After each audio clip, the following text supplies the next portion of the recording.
안녕하세요. 매일매일 습관처럼 여러분의 행정법을 정인영입니다. 여러분과 행정법 한 지도 거의 이제 6개월, 8개월 이렇게 넘어가는데요. 그거 한 문제씩 정리하신 분들은 큰 거예요. 저는 거의 빠지지 않고 하잖아요. 물론 토요일, 일요일은 쉬지만 그래도 한 달에 24일씩 뭐 벌써 5개월만 해도 100문제가 넘어요. 정리하면 괜찮을거려. 또 이거 문제 해설만 딱 해갖고 정답만 찾는 거 아니잖아요. 자 이론적인 것도 여러분한테 도움을 주기 위해서 약간 정리를 하니까 잘 따라오시면 좋을 것 같아요. 1월 9일 목요일입니다. 자 가볼까요? 오늘은 처분 사유의 추가 변경 구체로 판례 문제였습니다. 살펴보도록 할게요. 자, 해양경찰 경위 문제였습니다. 처분 사유의 추가 변경. 이거 언제 하는 거예요? 심판, 소송 중에. 알겠죠? 그래서 쟁송 중에 하는 거죠. 이거 심판이나 소송 같은 쟁송 중에 하는 거지 다른 조심하세요. 행정 절차에서 하는 거 아니에요. 사전 절차 아니에요. 하자 얘기 아니에요. 자, 행정행위 요건을 빼먹었어요 라는 하자가 아닙니다. 쟁송 중에 또 뭐예요? 기본적 사실관계 동일성. 정리할 게 좀 있네요. 정리 한번 해봅시다. 자, 보통 처분 사유의 추가 변경.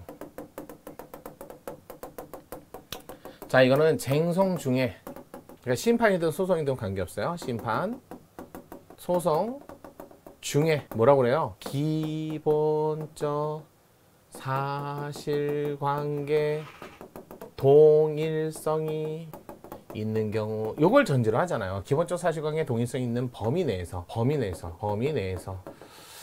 처분 사유에 기초가 되는 처분 사유에, 그러니까 처분 시 존재했던, 그러니까 그 사람이 알았다 몰랐다 주관적 요건 그런 건 고려하지 않아요.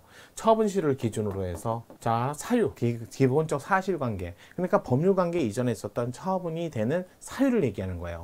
법률관계 말고요.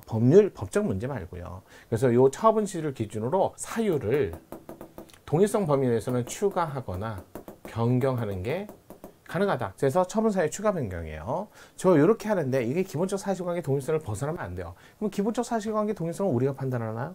판단은 법원에서 하잖아요. 그러니까 법원에서 하는 걸 우리가 봐야죠. 그래서 그렇게 정리하시면 돼요. 그래서 법원에서 하는 걸 우리가 보는 거지, 암기하는 거지 우리가 스스로 하는 건 아니에요. 따라서 이거 암기가 좀 필요합니다. 다른 거 좀 돌려놨더니 저 녀석이 좀 혼자서 작동을 하네요. 죄송해요. 저거 끌 줄 제 얘기를. 자, 그래서 일단은 처분 사유의 추가 변경. 조금 시끄럽네요. 죄송해요.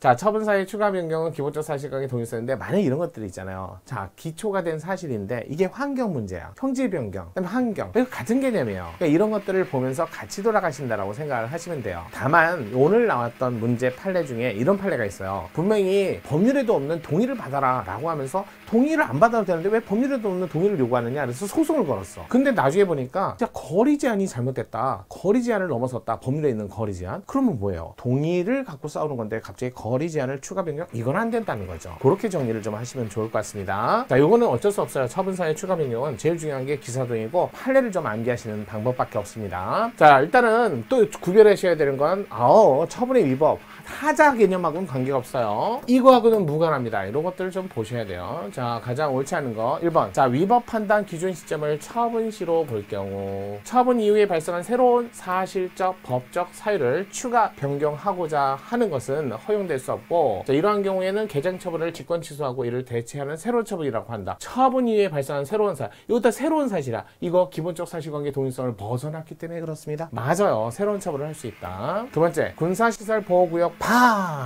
토지의 주유소를 설치 경영하도록 하기 위한 석유 판매 허가를 함에 있어서 부대장의 동의를 얻어야 할 법령상 근거가 없음에도, 그러니까 법령상 근거 없는데 부대장 동의를 받아라, 그걸 요구하니까 나 왜 요구를 하는데, 그래서 소송을 건 거지. 그 동의가 없다는 이유로 불허가 처분에 대한 소송에서 당해 토지가 탄약청에 근접한 지점에 위치하고 있다는 거리, 이거는 추가는 허용되지 않는 건 서로 기본적 사실관계가 다르니까. 하지만 3번은 토지 형질 변경 불허가 처분의 당초 처분 사유인 국립공원, 이거 환경 오염을 보호하기 위해서 만든 거잖아요. 미개발지 합리적 이용 대책 수립까지 그 허가를 요구한다는 사유와 그 처분의 취소 소송에서 추가하여 주장한 처분 사유인 국립공원 주변의 환경, 풍지, 미관 등을 크게 손상시킬 우려가 있으므로 공공의 목적상 원형 유지 필요가 있는 곳으로서 형질 변경. 여러분, 국립공원이면 형질 변경, 토지 형질 변경, 이런 것들은 다 환경적인 문제니까 기초가 된 사실관계가 통일하다는 거죠. 기본적 사실관계 동일성이 인정된다. 맞는 지문이에요. 4번 추가 또는 변경된 사유가 당초 처분 시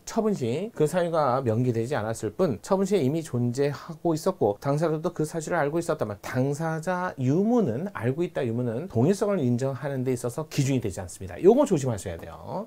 따라서 기준이 되지 않습니다. 그래서 4번이 정답입니다. 당사자 유무를 가지고 기준으로 하지 않는다는 거 꼭 알아두세요. 자, 그래서 정답은 4번. 아우, 오늘 어려웠죠? 또 자, 이런 소음도 들어오고 죄송합니다. 네, 다음부터는 이런 일이 없도록 하겠습니다. 자, 그럼 오늘도 여러분과 함께 했어요. 금요일 날 오실 거죠? 정인영입니다.